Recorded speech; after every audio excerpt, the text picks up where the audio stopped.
on, guys? It's Dave with Profishn, and we've got another video. Today we're gonna teach you how to tie a line.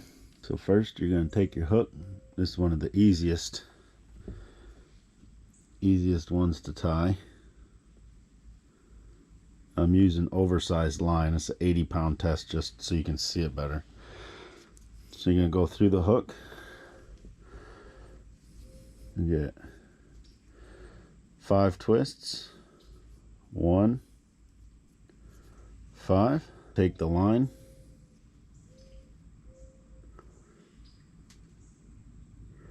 run it back through. It pulls together so much nicer.